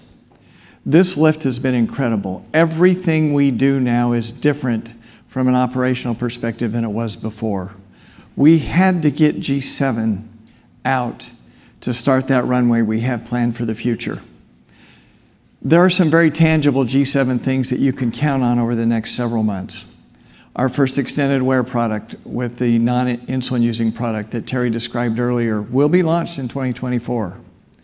We also have a next generation extended wear product for which we will start clinical studies before the end of this year. And we have incredibly big plans for this product and very aggressive goals. We expect the MRD for this product to start with a 7, with the possibility of moving it down to a 6. We expect reliability to be 90% in all areas as far as customer experience. We may even see a life that will last beyond 15 days with this product. And we've invested in the infrastructure to make this happen, as we've talked about. Jake's scale and Jeremy's talked about our capital investment over the past several years. With these G7 launches, another one that's going to happen in the short term, we will go direct to Apple Watch before the end of the year. So G7 innovation is very tangible, and those are some things you can measure us on. We're not going to stop going into these other markets. We need to broaden our type 2 acceptance, have targeted experiences for gestational diabetes and pregnancy, and the needs of expecting mothers. We truly believe glucose management in the hospital setting will be a reality for us in the not too distant future. And quite candidly, CGM should become a broadly used diagnostic and treatment for prediabetes as well. All those things are coming. Now for the product and vision section, and I'll qualify it. I'm not giving you launch dates, I'm not giving you time frames, I'm not going to talk about timing, but we are working on some incredible things going forward that you should all be aware of. We have multiple hardware configurations planned over the next several years that will start with what we've learned and done with G7 that we can scale from what we've done. Smaller footprint, more reusable materials, more powerful electronics, and more convenient low-cost receiver systems are not too far down the horizon for us. We have a next-gen algorithm with our Type 0 team that you're going to hear about over at the conference. An algorithm that requires almost no patient intervention whatsoever. It's exactly what the market wants. It's delivering safety, it's delivering outcomes, and it is enabling people to live the lives they want to live with intensive insulin therapy. We are developing sensors that measure other things. Other analytes will be very important in the overall health package that we're looking to develop over time as we've changed our mission statement. We can see single or individual sensors to measure other things and combination sensors coming. All things that go back to my fundamental question: what problem are you solving? It doesn't do us any good to measure something that isn't going to help somebody with their health, but we have some very good other analyte programs that we're working on. And finally, software experiences are only beginning. We've restructured our software and our G7 platform to whereby we can iterate much faster than we have before. And we plan on creating a number of software experiences over the next several years to delight potential users of our system and deliver the outcomes and the cost effectiveness that we've talked about. As you can tell, our future is incredibly bright. We have an opportunity not only to be one of the premier growth stories in the investment community, but quite frankly, have a global impact on health while lowering the cost. There couldn't be a better place to be working the Dexcom today. Thank you for listening to us, and now we'll start our Q&A. At this point, we'll welcome our presenters back to the stage as we transition into a time of Q&A from the sales side, analysts in attendance.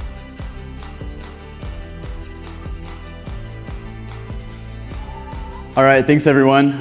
For those of you I haven't met, I'm Sean Christensen, Vice President of Finance and Investor Relations. We're going to transition now into a time of Q&A for our sell-side covering analysts, all of whom are focused over here. So Matt and Hannah have microphones over here. I'm going to ask the analysts up front, a lot of us, obviously, we love the idea of maybe one question for each of you. I know there's a lot to cover, so we'd love to stick with that role. I know you guys are used to that with us. So why don't we start off? How about Robbie, you want to kick us off?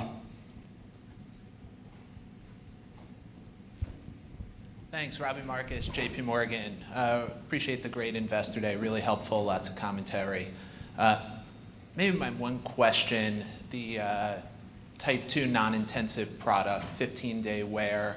Maybe speak to, first, how we think about this technology as being different than what's out there today, what it adds, the price point we should be thinking about, and then, with the 15-day wear, what's preventing it from putting it in the G7 product as well?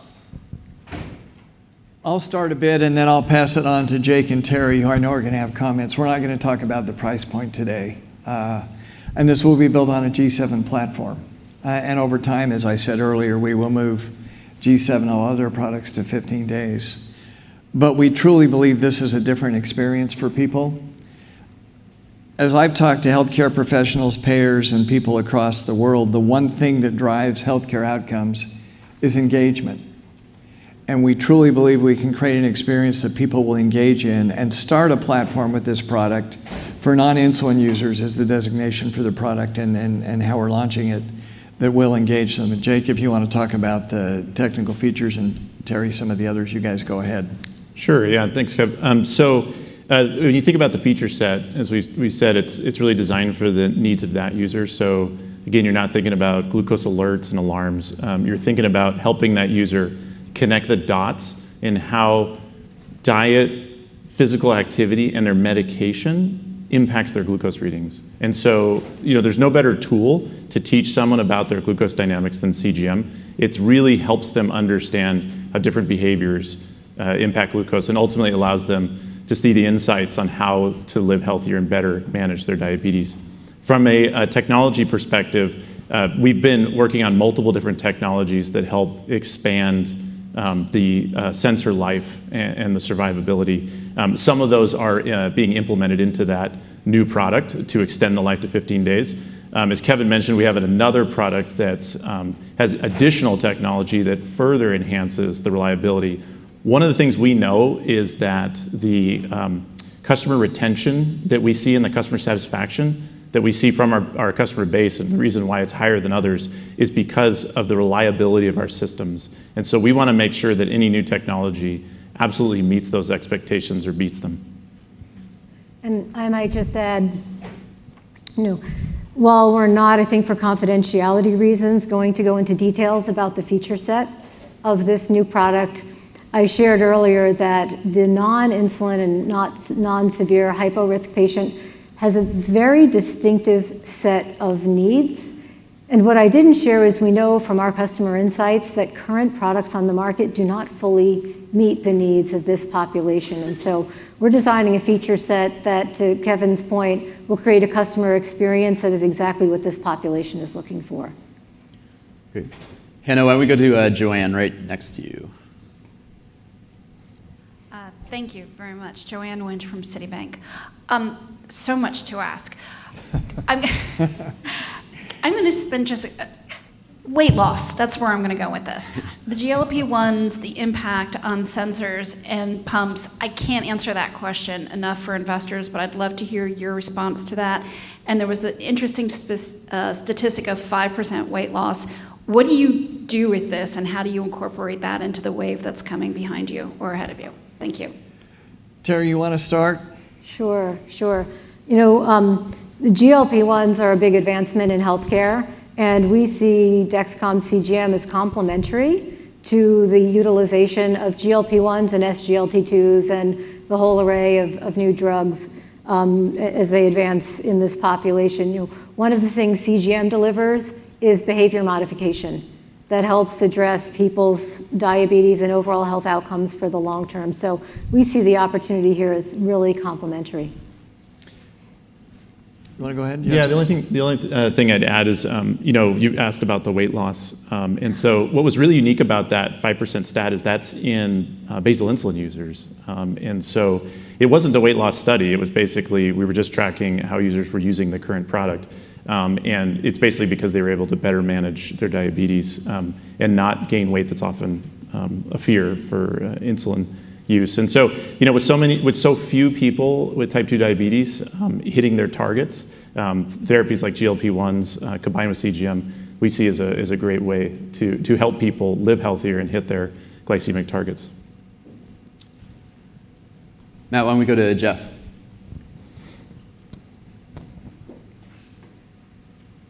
Thank you, Matt. Good afternoon, everyone. Jeff Johnson from Baird. Kevin, you shared the statistic, and I know you've kind of shared it in different forms in the past about the majority of claims paying less than $20 for a Dexcom CGM versus a higher number for your competitor, and most claims being at zero versus a higher number for your competitor.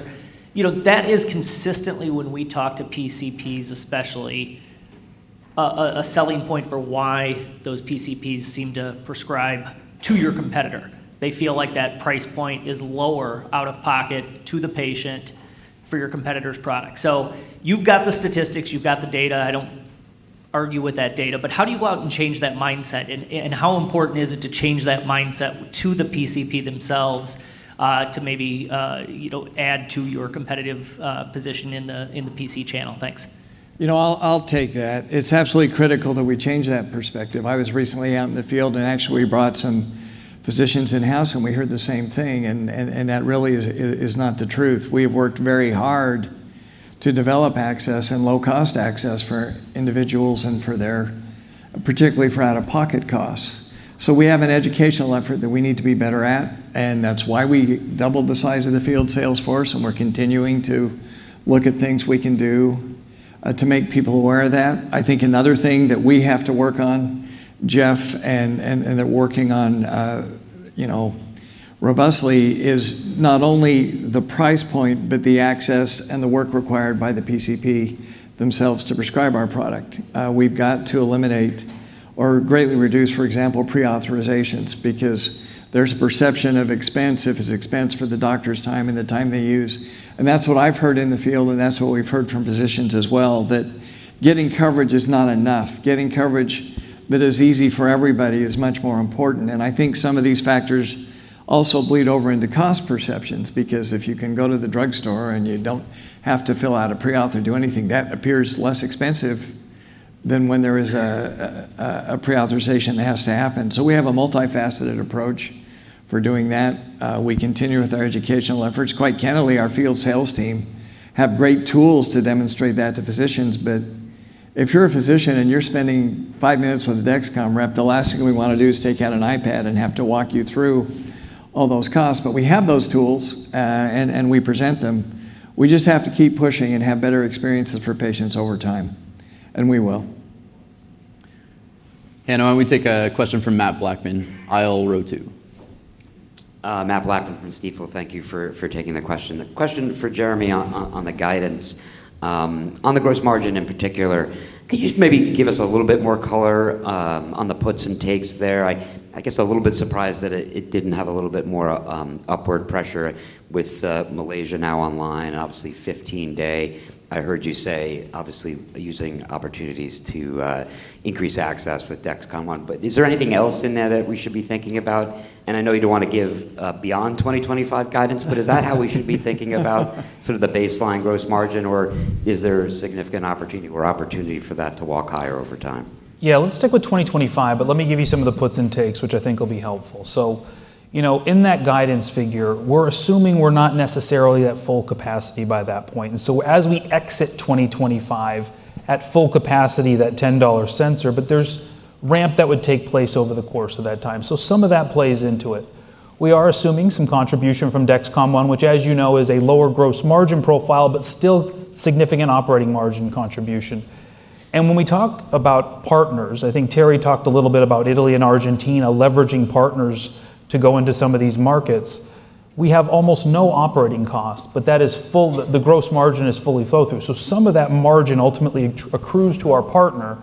All of that's contemplated in the 65%, along with maybe not everybody on 15-day, not every product on 15-day for every population by that time. We're working through what do you do with peds versus adults. And so we've took all of that into contemplation to give you a base case. Now, you can probably imagine our goal then, of course, is to exceed that base case, but we want you to make those investment decisions based on what we know, a base case. Those are some of the puts and takes. And obviously the team's fully at work to try to do better. Matt, why don't we go to Larry?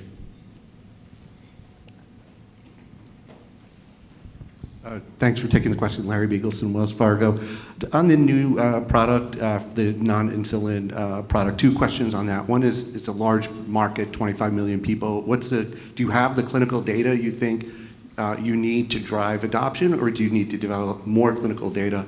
And I'm trying to understand the 15-day comment, why you would go with 15 days on that product first, as opposed to your core, insulin-intensive G7, where there's a higher, immediate need. Thanks. Terry, why don't you start? Yeah. Sure. So when we think about this market opportunity for the broad non-basal, non-hypo risk type 2, we expect to launch with really compelling data for this population. I referenced some data that we'll see even this week at ADA, and we'll continue to generate data, not just for impact in this population, but for differentiated impact in this population. I think just as we've done for each of the populations that we've entered over time and generated the data, both for obviously the regulatory approvals, but also a broad dossier of data for coverage over time. Maybe I'll let Jake talk about the technical decision about 15-day. Yeah, so we take everything into account on survivability and how our customers' wear expectations are. And the way that we think about G7 is we want to further enhance the number of sensors that make it the full wear period. And so that's why we're thinking about these additional technologies that we want to integrate into G7 for our IIT customers and insulin users. And so we feel that that's the right balance, is to wait for those newer technologies before we integrate into the IIT space. Hannah, why don't we go to Chris, who's right there in the front row. Thanks. Chris Pasquale, Nephron. There's been some noise about non-invasive glucose sensing over the last several months. Curious your thoughts on the potential of that technology. Is it something that Dexcom is actively working on? And do you think it could be a reality in 5 years, 10 years, pick your time point?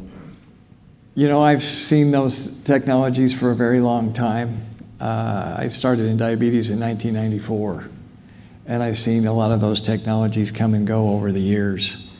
We evaluate all those, Chris. We don't sit still and think that we're absolutely invincible and this is the only way to solve the problem. But we haven't seen anything that delivers the accuracy and performance that we do. I think one of the problems with this category is the definition of non-invasive. Because if it's this big and it's got to sit on your arm, that's a lot more invasive than something a little bigger than a nickel that you can wear for 15 days and not even notice that it's there. And this ease of use and the simplicity of our current platform really takes the term non-invasive and almost makes it go away as far as I'm concerned. We look at those things. We've not seen any scientific data or any performance frame that would indicate to us that is a threat, but it may come someday. And if it does, we will evaluate them. We'll be ready. We have a venture arm. We invest in some very cool technologies. If there's something that we saw that were spectacular, we'd probably take a look and invest. But for today, we have not seen that. Matt, why don't we go to Matt O'Brien? Thank you, Matt O'Brien, Piper Sandler. I'm going to ask my why question to Jeremy, and you may not like this, so apologies up front. But the OUS numbers looks good as far as growth there. It's going to be in the low to mid 20s for a while, but the US number might be a little bit lower than some people have been expecting. You've got less pricing pressure, all these new patients you're going to be accessing. Why isn't it better than that? What have you contemplated in this updated LRP? Is there AID pressure, or what else is contemplated? Thank you. Yeah, sure. Look, I think, again, we try to deliver a base case. So as you think about that US market, we'll just tell you, we assume that in that intensive market, it's 65% adoption. We expect it to get to 80 over time. And so one way to think about it is as that adoption in that market grows quicker and faster, you could imply that that would grow quicker and faster. And certainly as we talk about the non-intensive market, i.e. basal and non-intensive, we're certainly just being prudent about those markets, certainly the non-intensive contribution. Make no mistake, our goal is to push adoption to 80%. We wanted to deliver the base case of 65% adoption in intensive insulin. Of course, we'll be looking to push further than that. But it's a fair question, and hopefully that gives you some context to how we thought about it as a base case. Hannah, why don't we go to Jason Bedford? Thanks. I didn't hear much, and I may have missed it, but I didn't hear much on the basal opportunity in Europe. Your competitors seem to have a win in France on this opportunity. Can you just comment on basal in Europe and your ability to compete there? Well, and you guys correct me if I'm wrong, the opportunity in France is France opened basal insulin coverage for CGM for everyone. We have not submitted a tender for that yet. But when we submit a tender, we certainly expect to be able to play there, certainly with our Dexcom ONE platform. That's why we launched it. We believe over the course of time, the geographies will open coverage to basal insulin users and follow the guidelines that CMS has established for helping these people stay healthy. And France is a perfect opportunity. They've expanded coverage. This has happened in other countries as well over the past literally over the past year. That's why we have the portfolio approach. That's why we've scaled. That's why we're moving Dexcom ONE to a G7 platform for these international markets going forward so we can participate in that market expansion. And we will. Right. Matt, why don't we go to Marie? Hi, thank you for taking the questions. Marie Thibault from BTIG. You sized that market of type 2 patients, non-insulin but hypo risk for us. And of course, they're getting coverage now through Medicare. Want to understand how easy it is to find those patients. Are the doctors seeing this in their medical records? And then as a second part there, are you going to be able to get commercial coverage the same way with that 60% win you had in basal? Are they going to cover this patient population as well? Go ahead, Jay. Yeah.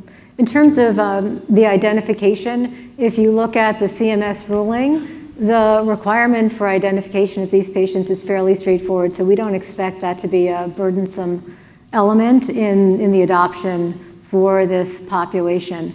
In terms of commercial coverage, certainly this is an area that we are working on now that we have the coverage with CMS. The data is very strong, and we'll know as we start working with the commercial payers what additional data may need to be generated, but we do expect over time to have commercial coverage follow.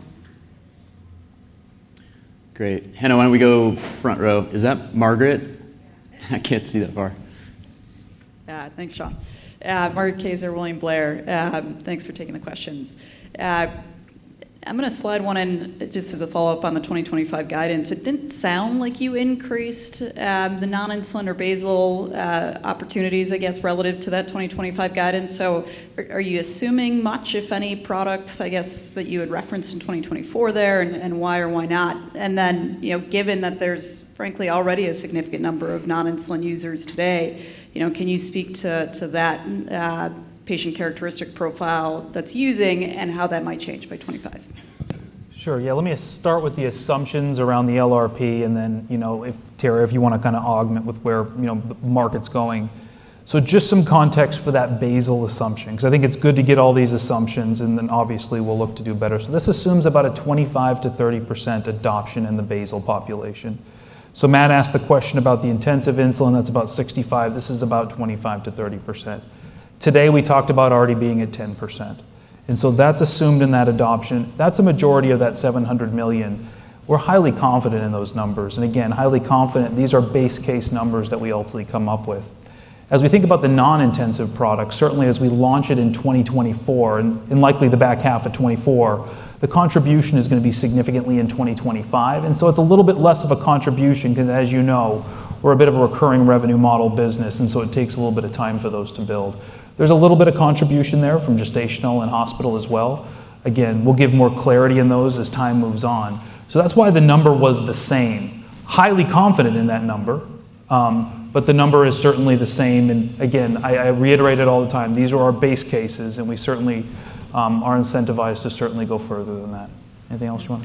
I might just add, or in some ways echo, that for the new product we talked about, this is a product with a set of features in a category and target population that is new. That really, there hasn't been a product launched for them yet.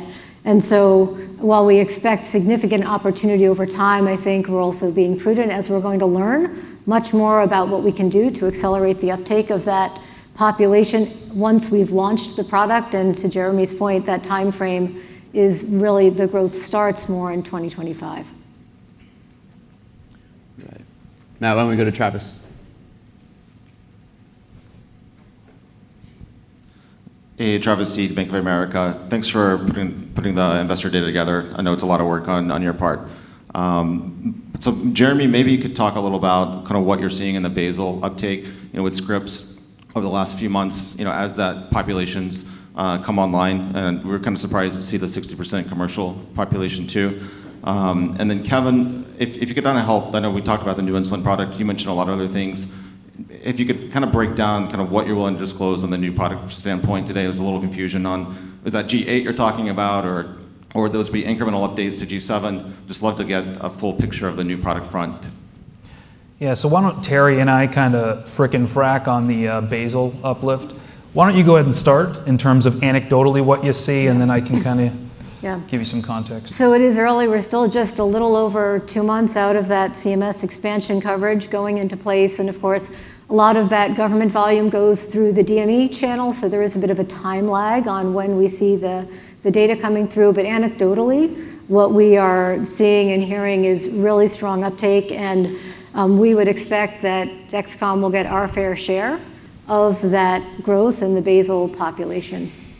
Yeah, and then just, again, it's more anecdotal, but in terms of excitement's building. I mean, you heard it in Dr. Grace. We had that panel of primary care physicians in our office, and the commentary has always been, I want to put everybody with type 2 diabetes on a sensor. The challenge in many cases is economic. And so as this coverage comes in, we know there's absolutely interest in it. It just, as Terry mentioned, it's going to take a little bit of time. Anecdotally, a lot of interest. All right, I'll go back to the portfolio for a minute. I disclosed some very absolutes with respect to modifications you'll see from us over the next 12 to 18 months with respect to G7, the 15-day product that's a configuration for our non-insulin using product. We also have a next generation extended wear product that we will start clinical studies on before the end of this year. I don't know if we're going to call it G7 Plus or G8 or G85. I don't know how Terry will market it and position it yet. But that is happening, and we'll have the direct-to-watch connection. Those are things that are very real.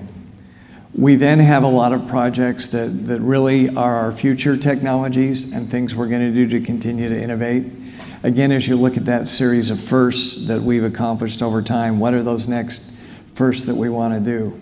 We've got more powerful electronic configurations that we're considering. We've got different footprints, different materials for the body wearable that we're looking at, incorporating more reusable materials in what we do, because as we focus on ESG like everybody else, in all fairness, I've had people mail me all of their G6 insertion devices to my home for a year and write me a nasty note, how dare you use all this plastic? Oh, and by the way, your product has saved my life multiple times. So I forget the first part of the letter and focus on the second one. Those are more the future product portfolio and things that are going to contribute more than likely to this LRP that we're talking about today through the end of 2025. But the pipeline is robust and there's many things. And the other thing I wanted to make sure you all understood, because I felt a little handcuffed, as has the rest of our organization, we had to get to the G7 platform before we could do these other things. We couldn't do it on the G6 platform. The G6 platform is fantastic. It is a great product, but it is the transition from where we were to where we need to go. And we need to get G7 done. And so now with the Malaysia manufacturing site, Arizona and San Diego running smoothly, and plans to have one in Europe, we can build these multiple portfolios. One size is not going to fit all for the markets we intend to address. We intend to have not only software offerings as you look out longer than a couple of years, but multiple hardware configurations that will bring people exactly what they need and measure the things they need to measure. Hannah, let's go to the back. Is that Danielle? Thank you. Yes, Danielle Antolfi with UBS. I actually have a question on the numbers you put up there for penetration in type 1 and insulin-intensive type 2. I was quite frankly surprised that type 1 is still only 55% penetrated. And I was wondering if you could, especially with type 2 at 45%.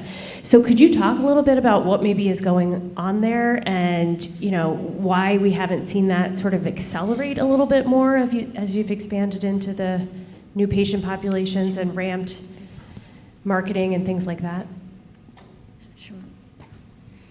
I think your question, Danielle, really, and thank you for the question, really points to the opportunity for continued innovation for our product portfolio. Our products are tremendous and they save lives every day. There are still additional needs and different features that some customers are looking for. And so I think your question points to the need for continued innovation. I think we also think, as I mentioned, that with additional entries into the AID connected space, this will actually grow and probably further accelerate the penetration in the type 1, certainly in the AID connected part of the type 1 and type 2 intensive space. And we think we have an opportunity to continue leading there as well.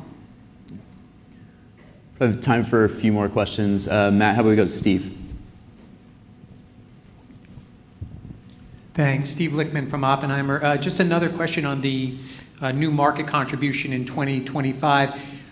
Jeremy, is it fair to say that the hypo at-risk population is upside to that number, since I guess last time you provided it, we didn't know about that inclusion in CMS?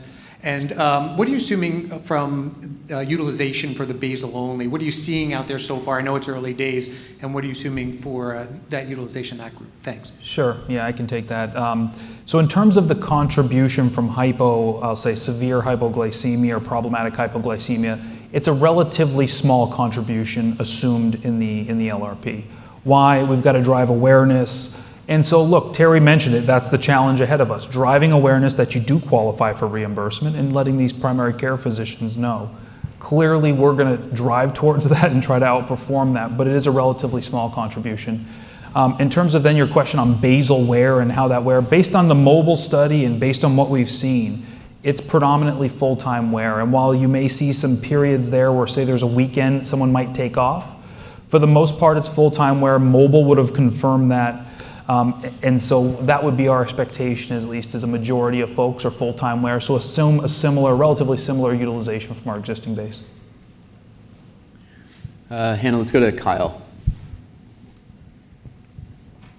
Thank you for taking the question. Kyle Rose, Canaccord. So, Kevin, I wanted to ask about, you made a comment about an advanced algo. I mean, you've had Type 0 in-house since, for the last 5 years, and Control's been on the market for a few years now, and there's another company that just recently got approval for a more friendly user interface with a pump. So I guess just how should we think about the timing and the differentiated features, as well as, the potential commercial partners? And then kind of dovetailing off that, has your view of the attractiveness of the pump market changed, given we've seen the emergence of the pharmacy channel, as well as the Type 2 market in pumps more recently?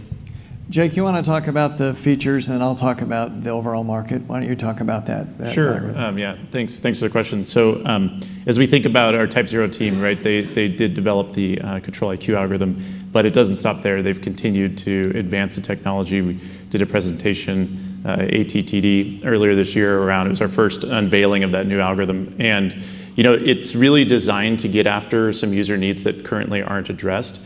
It's designed to be a fully closed loop system. So users are not required to do meal boluses as they are with the current technologies. The idea is it's hands-free automated insulin delivery.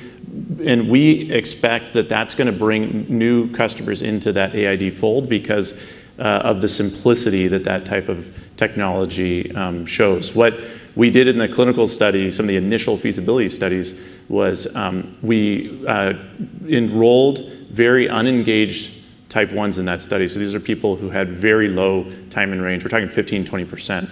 And this product in that feasibility study made a really significant impact in their time in range glucose control, because it was giving them the insulin that they had previously not been taking, and also helped keep them safe from hypoglycemia at the exact same time, not having to worry about meal boluses. They didn't miss their boluses because the system was doing it automatically. So it's early days for that product. There's still multiple feasibility studies we're going to need to run with it, but we do intend to commercialize it when it's ready.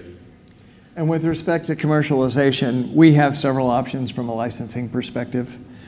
We've talked with our current pump partners. We've talked with others.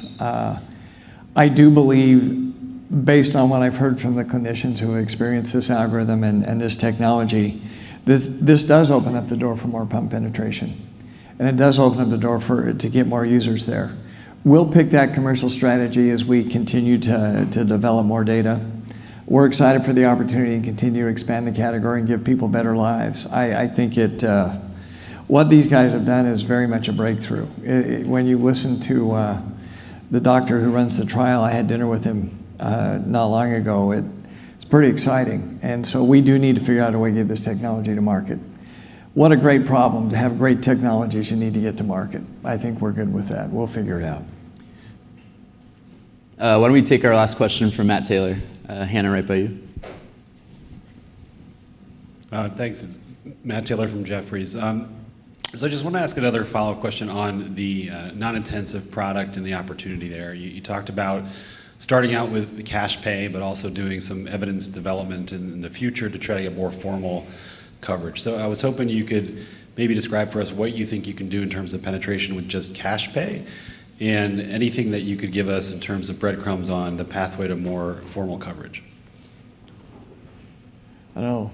Why don't I just start real quick, and then I'll let Terry and Jeremy take it. We think with cash pay we can generate quite a lot of interest with this. Again, we haven't talked about pricing, but if as we go through and do this, there are people who are clamoring to wear sensors, and we want to address that market. There is a tremendous amount of clinical evidence that we have assimilated from all the studies we've been involved in on our own and with our partners, and as we put that together, we think it'll be compelling. But if you go through the history of this category, let's look at what's driven reimbursement. The Diamond study that we ran many years ago, where we showed people on MDI with sensors could do incredibly well if they wore a CGM. The Mobile study drove the expansion of this category into Medicare for basal insulin users.